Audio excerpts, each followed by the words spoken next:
is divided. Everybody has come. It's already 2. Okay. Yasmin is not there, but we are recording. See, the 3 parts he has divided into. First is the reality, omnipresent reality, and the universe. Okay. So he is establishing the oneness of spirit and matter in the whole thing. Okay.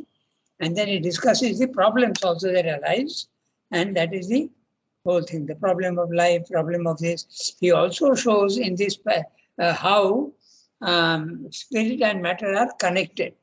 He examines in great detail the layers, matter, life, mind, and he discusses the problems of life, the problems of mind, and there are several chapters. And the knot of matter, what it is, so that's book 1. So it deals entirely with the trying to establish the connection between spirit and matter. Then the part 2 is the universe itself. Okay, what is it constituted of? Okay, so indeterminate the nature of the universe and the experience of the Brahman consciousness and the various experiences that you get in the spiritual fields. The experience that you get at the higher mind level will not be the same as you get in the element mind level, nor in the intuitive mind, nor in the. So he goes into all this and explains all these things. Then he also goes into the what is the divine, the undivine, dealing entirely with the universe. Okay. The first is the establishment of the connection between spirit and matter. The second is dealing with the universe and all the problems that it presents. Okay. So then the third one is the evolution. Evolution, and finally he will introduce the idea that there's an evolution which is going from matter to life, and what are the problems of the evolution, and what will be the nature of the highest level. This is what he deals in the third one. Okay. Book 2, part 2. That's why it's a separate volume altogether, and that is the. Just 1 second. I'll tell you the title also.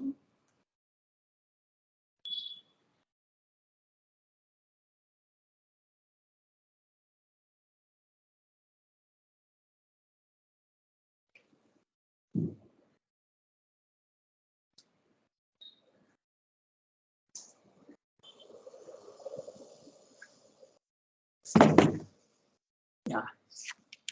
The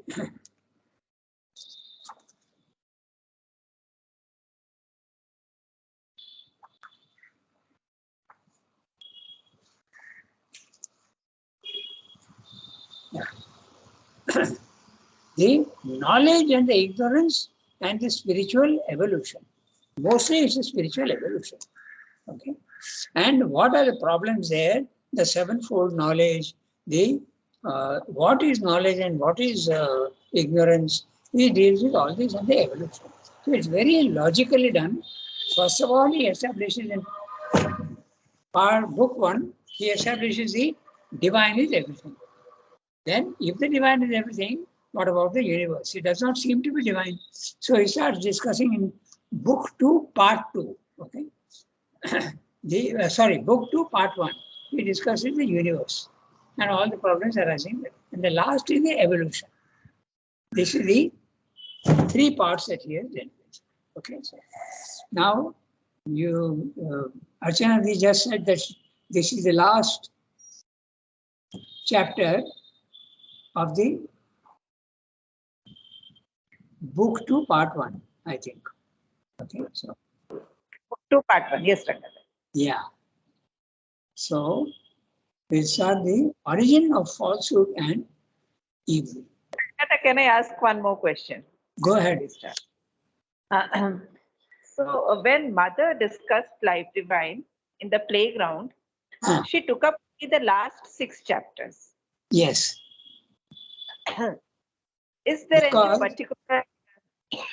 Yes, that is what I want. I don't know why she did that exactly, but obviously the last 6 chapters of the Life Divine give you the gist of what Srinath is aiming at. Okay, that's the last part of the So evolution comes in, and what is Srindo's main idea? The others are all he's discussing other theories and also other things.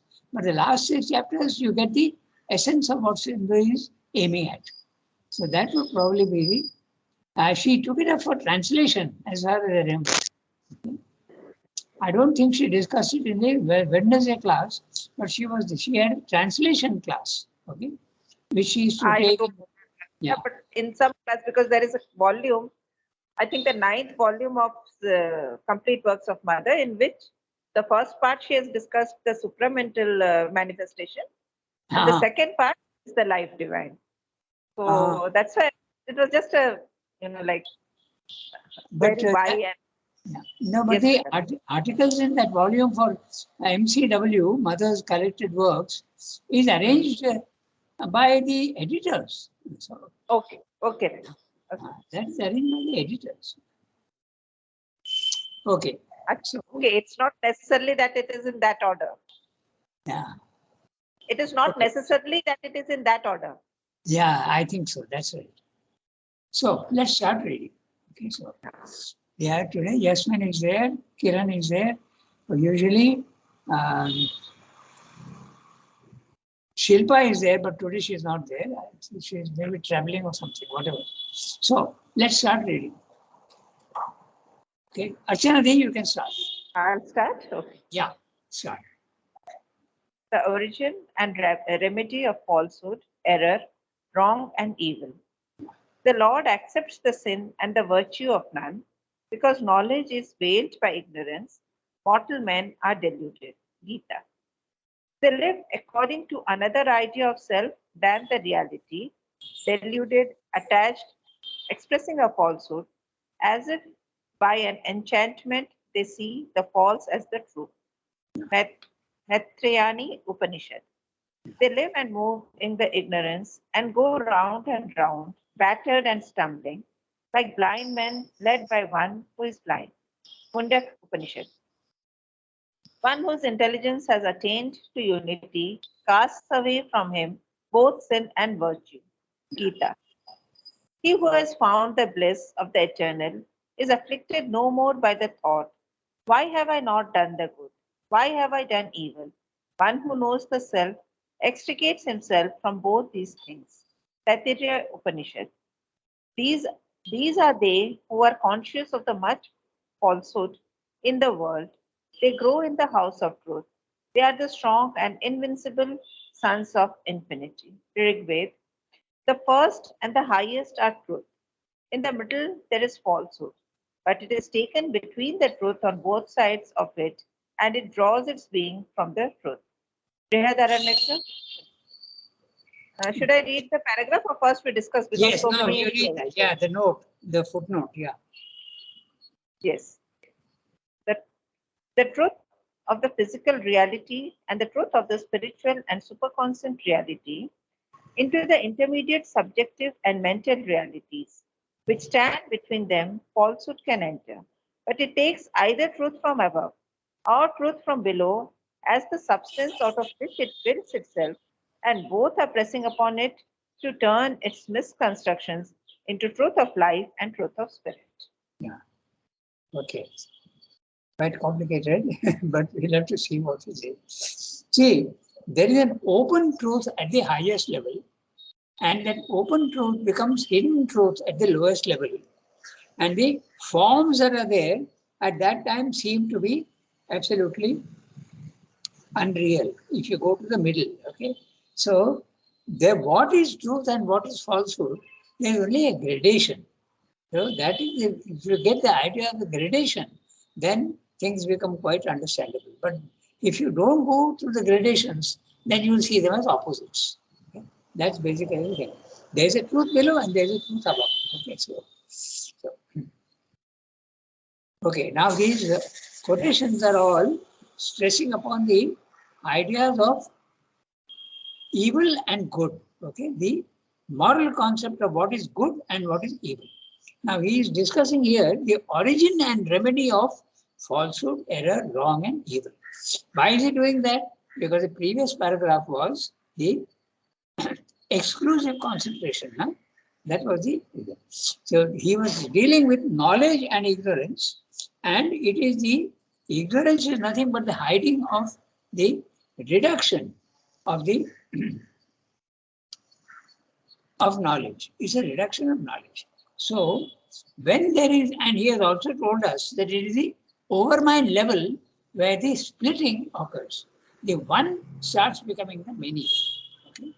In fact, it starts becoming the potentiality is there even in the supermind, but in the overmind, the multiplicity is in its origin. The multiplicity is in the overmind, because that's why all the gods are there. And who are the gods? They are the personifications of all the impersonal forces in the physical world. Virtues, forces, okay, all different type, anandas, everything, substance, everything, all there are millions and millions of gods. Okay. This is one of the problems with those who don't understand um, Indian religion. They feel, what is this? There is only one God, and you have got million gods. So that's why we worship all sorts of different gods. So they are at a lower level. The divine is one, but when he comes down to the overmind level, he becomes the many, and the many are infinite. It's not only one. That is the origin of the distortion. The one becoming the many, there is a distortion and a diminution. This you must keep in mind. Okay. So that is the, so if distortion and diminution is there of knowledge, then naturally you get apparently falsehood, error, wrong, and evil. Okay. So falsehood, error, wrong, and evil are all these are only apparent distortions. But when you start from the lower, when you are coming from the higher end, you see them as these, you see them as distortions. But when you go down to the material level and the evolution is there, it is life, the life plane, the vital plane that becomes the origin of falsehood, error, wrong, and evil. In matter, there's only one. There is no falsehood, no error, no wrong, and no evil in matter. As soon as it comes to life, the falsehood and the error and the wrong and evil start. Why? Because again, if you think of it, matter is one. Everywhere there's only matter, which is inconscient, dark, and unconscious. It is not there. So that is one everywhere. But when these starts evolving, it starts again becoming the many. The same principle above and the same principle below. Okay. So when it starts becoming the many, it branches off into many, many different parts. And you don't know which is the right. You are evolving, you are trying to go towards the truth. But when there are 100 paths, you don't know which is the right path. So if you take the wrong path, you make an error. And when you make an error, then all complications are there. So you get error, wrong, falsehood, and evil. So that's from the higher level, it is the overmind. That's the origin. And at the lower level, it's a life plane. Okay, the vital. That is the origin of falsehood, error, wrong, and evil. So, with this little background, let's start reading now the main text. Okay. So, how big is the first para? Not a very big one. So maybe Archanaji has read all the quotations. So now maybe Yasmin, you have the text with you?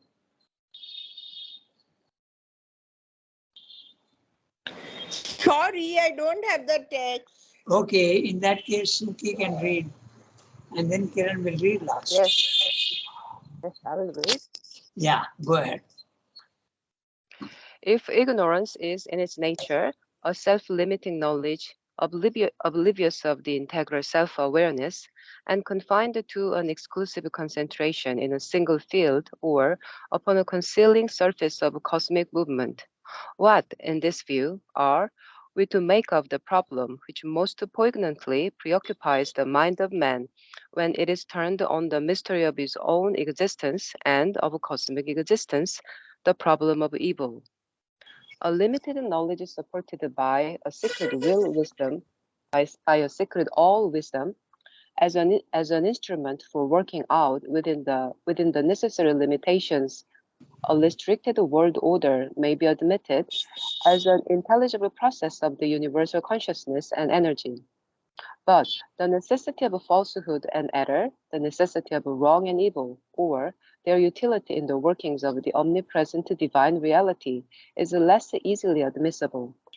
And yet, if that reality is what we have supposed it to be, there must be some necessity for the appearance of these contrary phenomena, some significance, some function that they had to serve in the economy of the universe. For in the complete and inalienable self-knowledge of the Brahman, which is necessarily all knowledge, since all this that is the Brahman, such phenomena cannot have come in as a chance, as an intervening accident, an involuntary forgetfulness, or confusion of the consciousness force of the all-wise in the cosmos, or an ugly country Contretemps. It's pronounced in French. It means, okay. yeah, I will discuss it. Okay. Ugly country tempts for which the indwelling spirit was not prepared, and of which it is the prisoner, erring in the labyrinth with the utmost difficulty of escape. Nor can it be an inexplicable mystery of being, original and eternal, of which the divine all-teacher is incapable of giving an account of himself or to us. There must be behind it a significance of the all wisdom itself, a power of the all consciousness which permits and uses it for some indispensable function in the present workings of our self-experience and world experience. This aspect of existence needs now to be examined more directly and determined in its origins and the limits of its reality and its place in nature. Yeah. Okay. So he is discussing his own theory, okay, his view. So what the problems that come up from this view? Okay. This first sentence is, this is my view. Okay. If ignorance is in its nature a self-limiting knowledge, it's not the opposite of knowledge, it's the self-limiting of knowledge, oblivious of the integral self-awareness. When it is limiting itself, it starts forgetting its totality. That's what it's saying. Okay. Exclusive concentration. It's concentrating only on something, that is the ignorance. Ignorance is an exclusive concentration.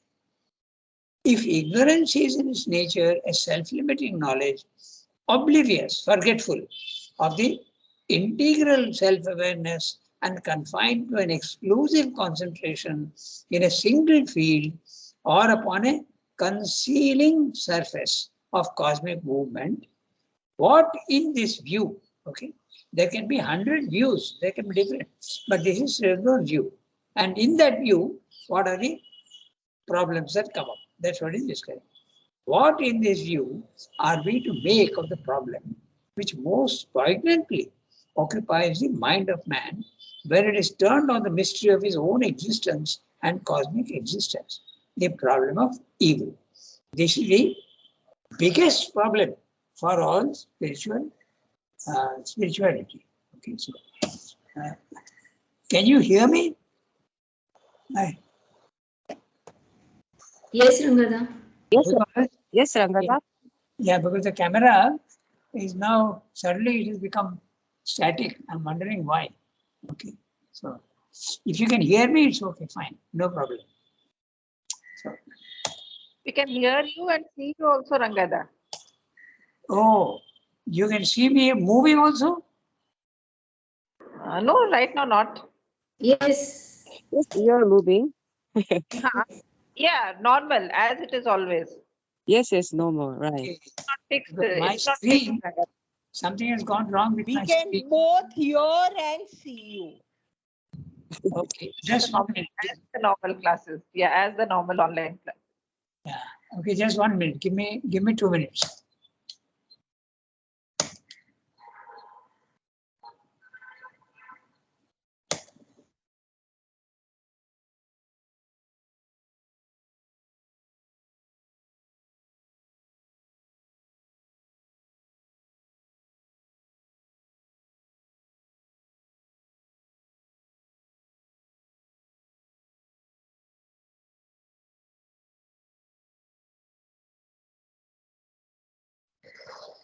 Yeah, now it has come back. Now it is okay. You can hear me, no? Yes, Rangada. Yes, we can hear you. Okay. Okay. So Srinath is saying that my view that actually there is no such thing as ignorance. It's only knowledge which is hiding itself. There is no such thing as evil. That's a consequence. No such thing as evil, but it is a reduction of the good. Okay. So there is no error. It's only the full consciousness that is reducing itself. If that is so, then how to explain that in the physical world we meet this evil? So much of evil is there. The cruelty, killing without reason. All the world is full of all these things. So much of evil, perversion, cheating others, killing them. All this is evil. So how to explain this? That's his problem. He is raising himself. My view is this, but there's a problem which I have to deal with. That's what he said. And that's what he will deal with. A limited knowledge supported by secret all wisdom as an instrument for working out within the necessary limitations, a restricted world order may be admitted as an intelligible process of the universal consciousness and energy. What he's saying is that if I say that it is limiting itself, knowledge is limiting itself into ignorance, light is limiting itself into darkness, I can accept that logically. It's possible. But how does the evil come in? That's a problem he's saying. Okay. So he's saying this is acceptable. Okay. Support is an instrument of working out within necessary limitations. A restricted world order may be admitted. It's possible to admit that as an intelligible process, understandable process of the universal consciousness and energy. But the necessity of falsehood and error, the necessity of wrong and evil, or their utility in the workings of the omnipresent divine reality is less easily admissible. It's more difficult to accept that. That's what he's saying. How does wrong help us? How does evil help us? What is their function? Okay. Necessity of falsehood. Is it really necessary falsehood? That's what he's asking. It becomes less easily understandable. And yet, if that reality is what we have supposed it to be, that means I am still harping on my same theory that reality is just hiding itself. Okay? And yet, if that reality is what we have supposed it to be, there must be some necessity for the appearance of these contrary phenomena, some significance, some function that they had to serve in the economy of the universe. So, this is my theory, and it is, if that is so, if that is reality, note the words, okay? If that reality, Srinath is never imposing anything on you, okay? He's giving you a whole life divine, my theory, okay? And if that theory is right, then there is a problem, and we'll deal with the problem. This is the attitude. He is not imposing anything on you. If you accept this theory, fine. We'll discuss it further. But if you don't accept, you can go to other views. There's no problem. You can go to the Buddhist view. You can go to the Mayavada view. They are all valid at a certain point. There's nothing extraordinary. But I am dealing with the highest level of reality. That's what Srinath said. So these things, evil, okay, wrong, error, falsehood, surely they have some function in the physical world. What is that function? He is saying. We have seen very, very approximately and roughly that when there is a wrong, it goads you to the right. So it encourages you to go to the right. So there is a function. But there is a very summary view of the thing. We'll go into great detail to understand the problem. The problem, every time you give a solution, it raises another problem. Okay? There is a complexity of the manifestation. And yet, if that reality is what we have supposed it to be, there must be some necessity for the appearance of these contrary phenomena, opposite phenomena. Good, evil, knowledge, ignorance, light, darkness. Okay? There must be some purpose. Okay, in the economy of the universe. For in the complete and inalienable self-knowledge of the Brahman, which is necessarily all knowledge, since all this that is the Brahman, is again Srim's style of writing. He often repeats these words. It is this, okay, a style of writing which he does quite frequently. It is not at all infrequent. He could have said, since all this that exists is, he could have said, but he's using this. Since all this that is the Brahman, such phenomena cannot have come cannot have come in as a chance, an intervening accident, an involuntary forgetfulness or confusion of the consciousness force of the all-wise in the cosmos, or an ugly contretemps.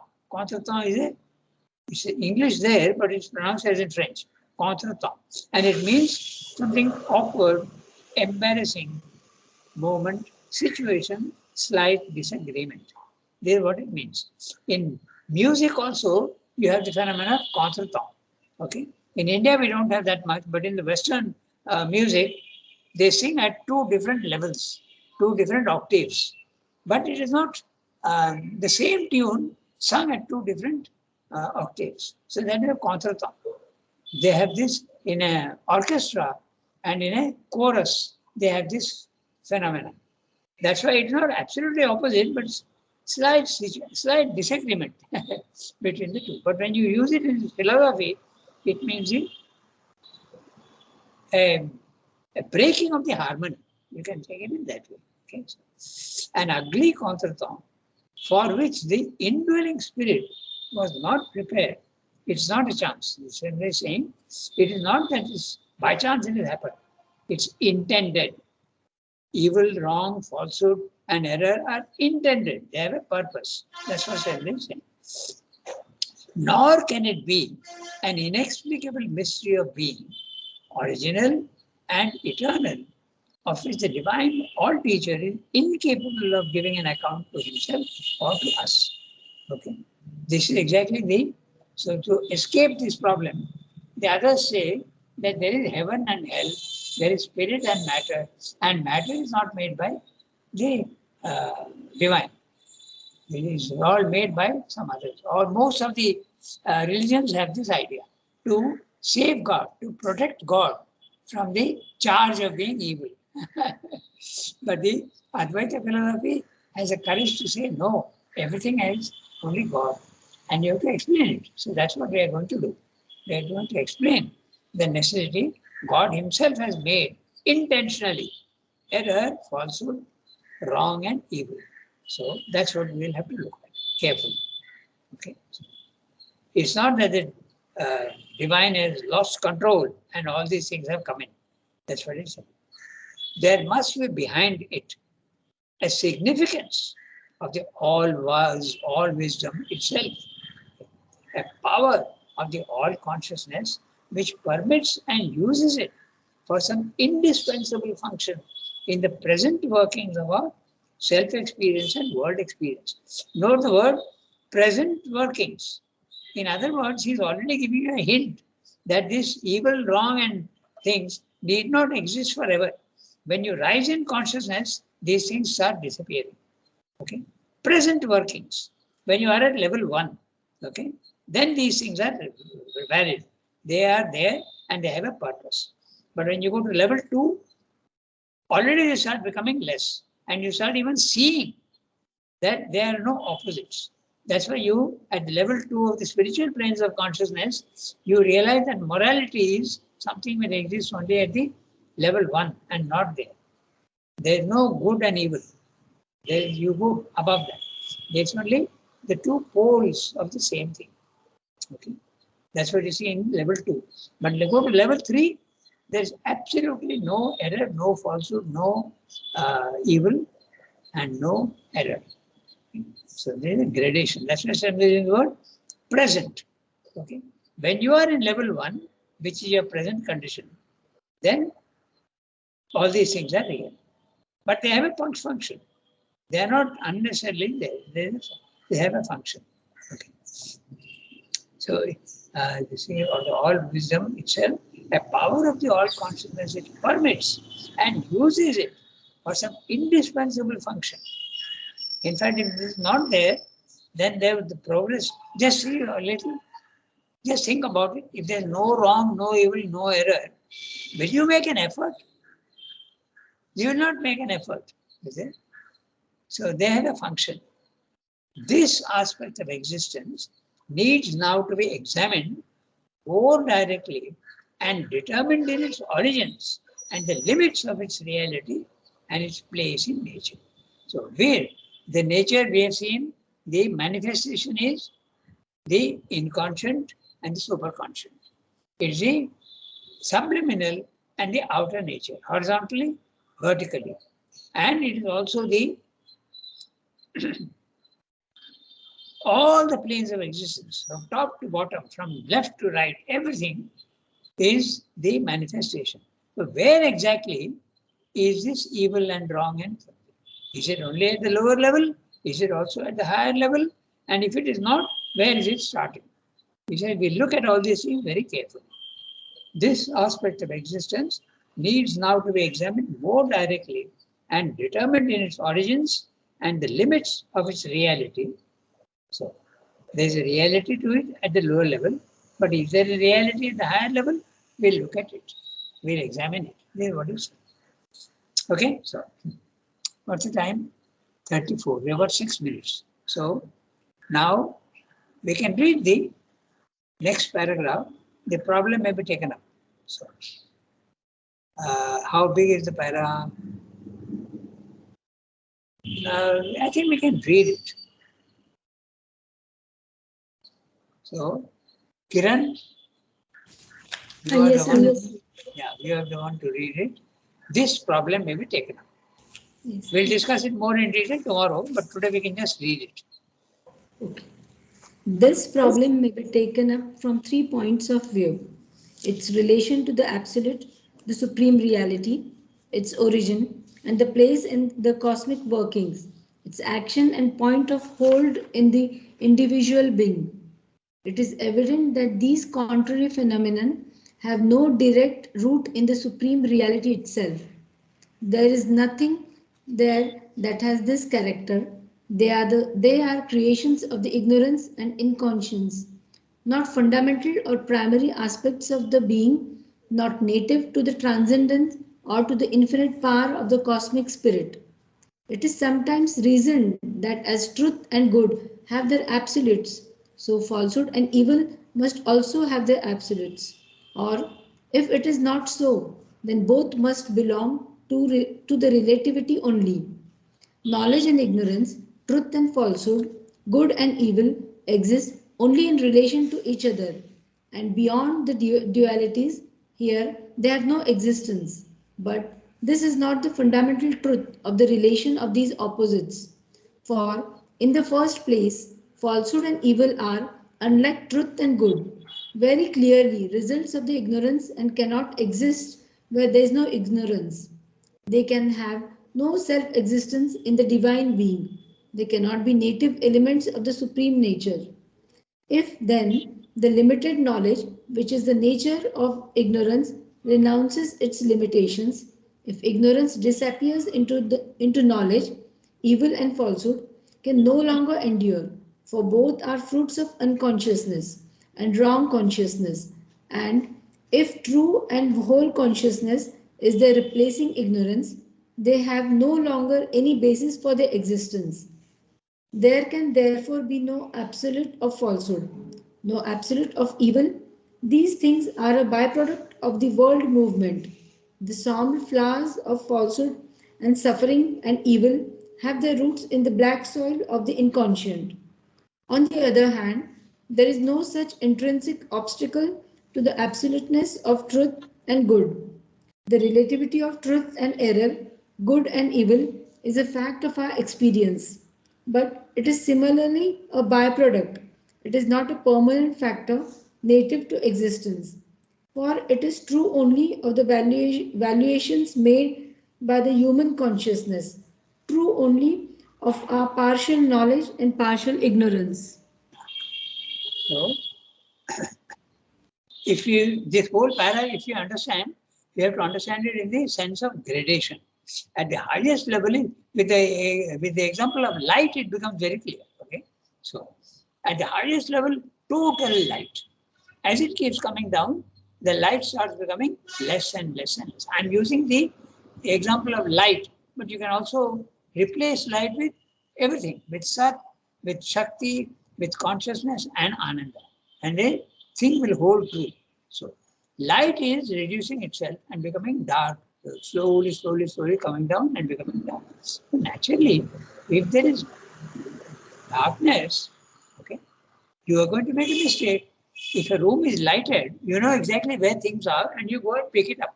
But if you're in a dark room and you know that there is something on my table, but you will fumble. Okay. So this is the one that explains the necessity of error. And if error is there, then also other things also come in. Okay. Also evil, all these things also come in. He's going to examine this in great detail. But this whole para, where you keep in mind the gradation from the top to the bottom. So what is true at the bottom is not true at the middle, nor is it true at the end. This is the whole thing. The Advaita philosophy is exactly that. Okay. So we'll stop here today and we'll take it up in detail tomorrow. Okay. Second. Rangada, Yeah, tell me. can I ask a theoretical question? Yes, yes. Mother talks of 4 emanations, which came out first. No, Can you hear I me, didn't. Rangada? I didn't follow what you said. Sorry. Mother talks of 4 emanations, Ah, which ah, came. ah. Okay, and then so they devolted or they went too far away from the divine, Yeah. and so she again had to. So can we say that this was also a part of the a play of the divine? Yes. Just Yes. All the asuras, they have their function. Exactly. just Yes. reading this paragraph, it crossed my mind, so I thought I can ask. Yeah, you're right. There are 4 main things, huh? She has said that. Falsehood, yeah, and their asuric nature. And very often these asuric natures, they send their emanations into human beings. Okay. And Yes. because the divine is also good and also so-called evil, exactly in the same way, every individual also has got the same thing in himself, essentially. So this is something that is very interesting, and you have to understand it in the right way. Okay, the Srinagar discussed this in a letter with Amal Kiran. Okay, that everything, there is a dark element and a light element in everybody, even in the individuals. And that is the reason why one day Nalita made a very controversial statement, which if you understand in this context, it is fine.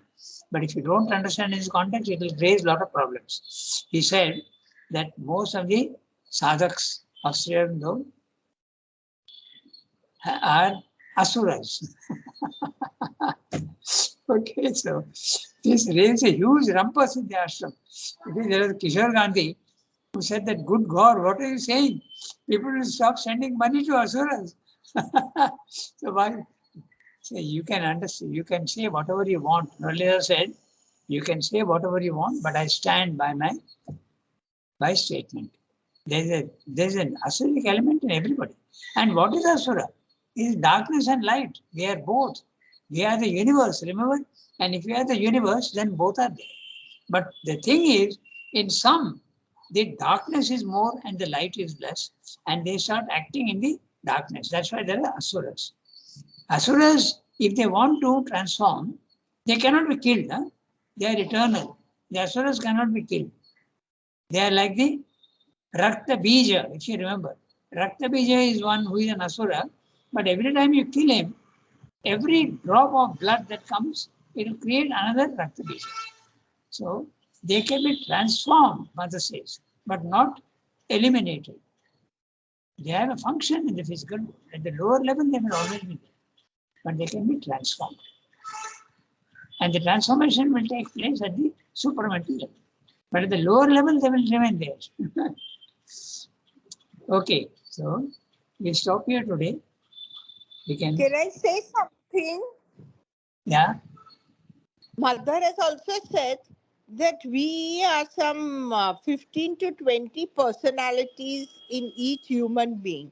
If you are very generous, you are equally miser. yeah, If you're very good, you also have evil. So we all have the complements of each virtue, that's right. you know. And Yeah. if you see in science also, you have the genes. One is a dominant gene and the other is a recessive gene. Yes, So whichever is dominant will dominate and come into manifestation. So yes, if I am a generous person, the generosity will be dominant. But if I am a miser, then that will become dominant. that's right. So it's just a play of who is dominant and who is recessive. That's right. That's right. So that's why we should never judge anybody in a very categorical and determinative manner. That's right. Right. And mother has said no, that if you see mud in others, that means there is mud in you. Yeah, that's right. Quite right.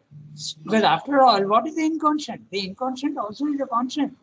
It is darkness and light are both divine. So naturally, in this Advaita philosophy, it raises these questions. And that's what he's dealing with. Okay? But you have to understand it in the right way. If you say that God is evil and understand it in the wrong way, then you have difficulty. But that's why the idea of gradation is very important. Gradation and oneness. If these two You are there, know, when mother used to have that soup ceremony, yeah, and then she fell very sick, and Sri Aurobindo stopped the soup ceremony.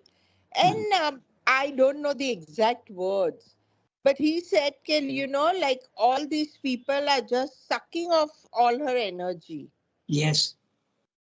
You And know, I don't know the exact words, but no, because she was throwing all her power into this and helping others, but it became too much for her and she fell ill very seriously. So he had to stop it. That was also a very interesting episode and what happened after that. So, if you want, we can discuss it tomorrow a little bit. When she fell ill, what happened? How Sri Aurobindo dealt with it. Okay, it's very interesting. It is published in Mother India in 2 articles long ago. Okay, so I'm stopping. It is 8:45. I'm stopping today. Merci beaucoup. Have a Merci. nice day. Okay. Thank you. Okay.